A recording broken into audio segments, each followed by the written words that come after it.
Well, now the incredible invention that can fight fires in seconds and save lives. Used successfully in households overseas, the device known as a fireball is now being trialled here by authorities. David Richardson was given a demonstration of how it works. It's an everyday scenario. Fire breaking out in a lounge room and no one's at home.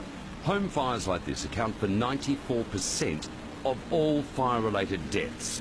But this time, there's a secret weapon, just waiting for the flames. I think it's revolutionary in the fire industry. There's a bit of a gap between fire extinguishers and fire blankets. I think this is the perfect partner for fire extinguishers and fire blankets. A fire breaks out in a people mover out of control. But simply throw in a ball and look what happens. It's called the Elod Fireball, a device about the size of a softball which contains fire-suffocating ingredients.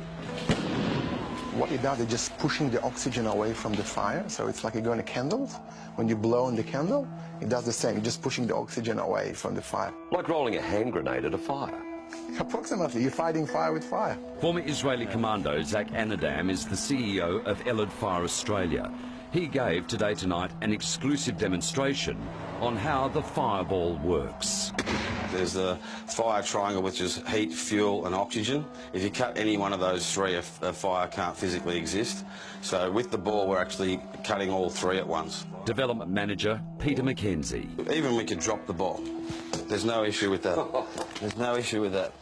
So, and then you can put it in an oven and bake it. It's not going to go off with any sort of extreme heat. Unless there's a naked flame that touches this 5-strand fuse here, the ball will not activate. Pattaya, Thailand, 1997, and fire engulfs a popular tourist hotel, claiming 91 lives.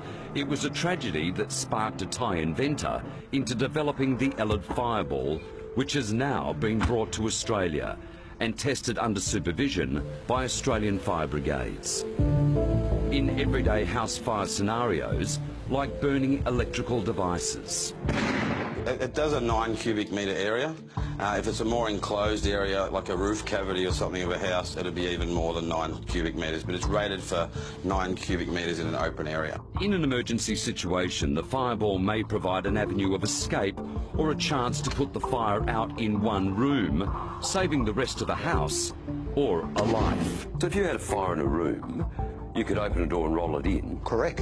And it just goes bang. 100%. So what it does, you have to actually aim to the fire, to the center of the fire. And as soon as you touch the center of the fire, it will explode and cover you, probably because it's on the floor, to give you 180 degrees. Or it can be mounted and left as a silent sentinel. You can have it in a cradle mounted like this, and the ball simply sits inside like that. And if there's a fire lights underneath, it can automatically put the fire out. Now another Australian company is getting on board to provide a delivery system to high-rise apartment fires or factory fires. And they're developing drones, which the drone will be able to pick up 4 of the fireballs. So it's coming to the room, it's got a camera, you know exactly, you can pinpoint exactly when he wants to drop the ball. You drop the ball there, you can go to the other room and cover it off. Even if to sacrifice the drone, still saving people's lives and property. The company claims the fireball has already helped people overseas escape fires. How well it works here is yet to be seen, but the early tests are promising. If every house will have it and place it in the right place, which kitchens and laundry are the #1 fire, actually starting fires, you can put in laundry, you can put in the kitchen, and obviously you save one person, you're saving all the world.